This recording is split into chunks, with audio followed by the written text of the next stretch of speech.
backflip. Oh my.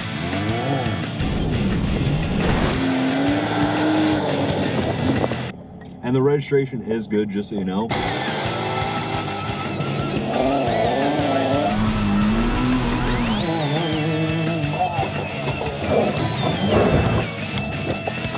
Gentlemen, I actually went to Johnson Valley, and in the coming weeks I'll be releasing a bunch of videos comparing real life to BeamNG Drive, featuring rock crawling, UTVs, and best of all, the real life ETK Gambler car. But first, we're starting with the location where all of this took place. The Valley of John's Son. In this video, we're going to find out how accurate BeamNG's Johnson Valley really is. I'm gonna be comparing the scale, the layout, the details, and most importantly, the vibe. Now, I have to admit something quite embarrassing. I had no idea Johnson Valley was actually real. But yeah, if you open up maps and search Johnson Valley, you'll see that it is in fact a real location in the middle of absolutely fucking nowhere. To be precise, it's in California's San Bernardino County. If that's too precise, it's basically between Homeless City and Gambling City. And fun fact, the BeamNG devs actually went out to Johnson Valley to get reference images before starting development of the in-game version. But did they do a good job? Or were they too busy coughing out all the sand from their lungs? So, to begin this comparison, let's start with the scale. The real-life Johnson Valley doesn't have any strict legal borders, like, for example, a city or a country. It's more of a general area. So, to do a fair comparison, we're gonna have to select a more precise location. That being said, I did find a couple maps while doing the research for this part of the video. For example, according to the official website of the United States Marine Corps, this is how the territory is split in this particular section of Johnson Valley. Now, the area I visited was in the bottom right, and as you can see, it is under the shared use agreement between the public for OHV recreation and the US military for large-scale training exercises. Wait, so that's why I kept finding bullet shells on the ground. Now, thanks to the forcibly consensual data collection of today's major corporations, I can see where I took each picture in Johnson Valley with disturbing accuracy. So after evaluating all of the areas I visited myself, and also talking to the BeamNG devs, I would say that this 16 by 16 kilometer area is the one where BeamNG took most of its inspiration from, especially because of the locations. But more on that later. Right now, we are comparing the scale. And technically speaking, we're off to a horrible start for BeamNG.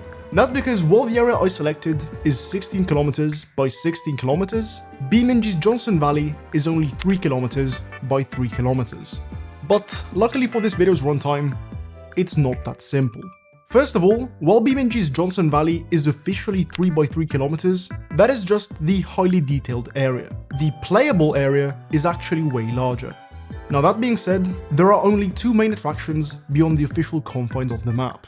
The highway, which stretches for 10 kilometers, and the Salt Flats, which are also around 10 kilometers long. So while this does give BeamNG's Johnson Valley a couple extra points, it's still far from the actual scale of the real-life area. And you know what?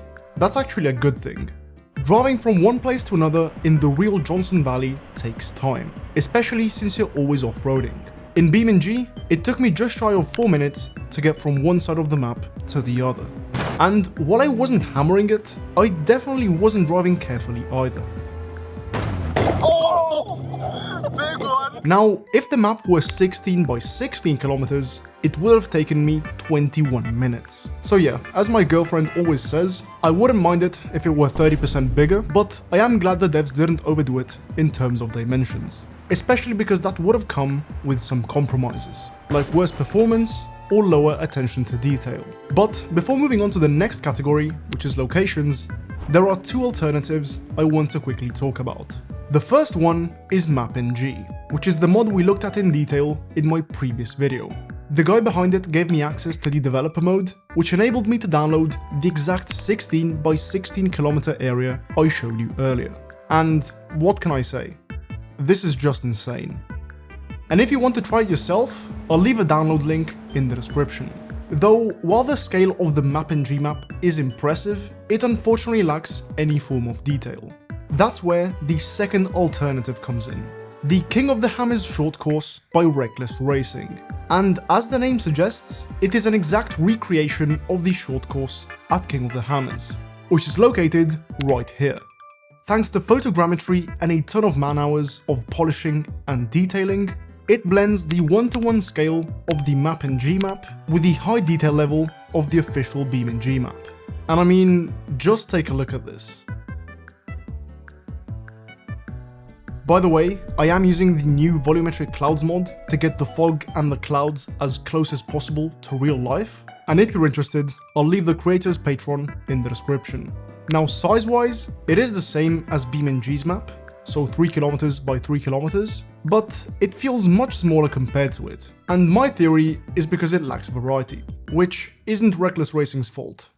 That's just how it is in real life. Now, I will be talking a lot more about Reckless Racing in the coming videos, but in short, they organize multiplayer off-road races in BeamNG with custom maps and vehicles. So if you want to check them out, I'll leave a link to their website in the description. And after staring at maps of Johnson Valley for an unhealthy amount of time, I accidentally turned one into merch. That's right, fuckos, you can now wear the Valley of Johnson on your back, featuring a lot of words, cougar bots, and even a handy little compass. The map merch, as well as the brand new ETK merch, will be available until the end of 2026.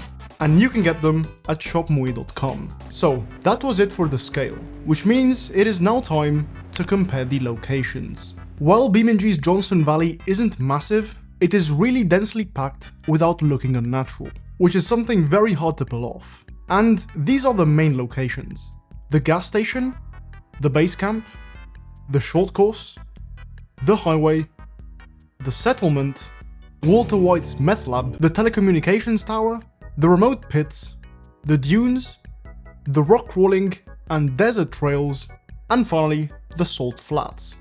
Of all of those, the only location that doesn't exist in real life is the telecommunications tower. Everything else is inspired by real locations within this 16 km by 16 km area. The gas station exists, but we never stopped because it's way too expensive. The base camp exists, though in real life it's called Hammertown, and it's much larger. The short course exists. The highway exists. There are many settlements, though of course you can't just show up at random people's houses, especially in America. Walter White's meth lab is real. Don't ask me how I know that. The remote pits get set up here and there, though they rarely look this nice. The dunes exist, but in BeamNG they are much larger than in real life. Both the rock crawling trails and the regular trails exist, and even the salt flats are based on the Melville Lake, which is located here. That being said, there are a couple minor locations I feel are missing. The first one is a small plateau at the top of a hill. As you'll see when the rock crawling episode comes out, we took a break on this flat area at the top of this hill. Perfect location for a Walmart if you ask me. And then we're missing a wide open area next to the base camp, though you would run into the issue of map size with this last one. So in general, while nothing is faithfully replicated, almost everything is present on BeamNG's Johnson Valley. But does it still deliver if we take a closer look and compare the details? According to the BeamNG devs, the Johnson Valley map originally had 16 times the detail of the Italy map. And this is because of the stupid amount of rocks. This is probably the most important detail in a map primarily made for off-roading. And they absolutely nailed it. Both in terms of quantity, quality, placement.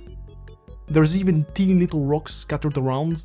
Some rocks even have arrows and signs, which is a very nice detail. And most importantly for a video game, performance. Another really important aspect is vegetation. Even though this is very much a desert, it is still full of grass, plants, and bushes. And once again, I think they pretty much nailed it. Though, if I had to nitpick, I would say that in real life, there are more patches of grass and less bushes.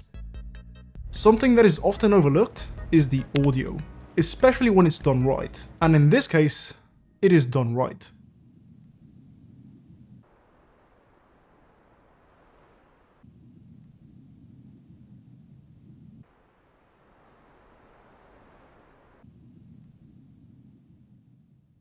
The only thing missing is probably some random animals screaming or something. So those are the details that the BeamNG devs got right. But what about the ones they didn't?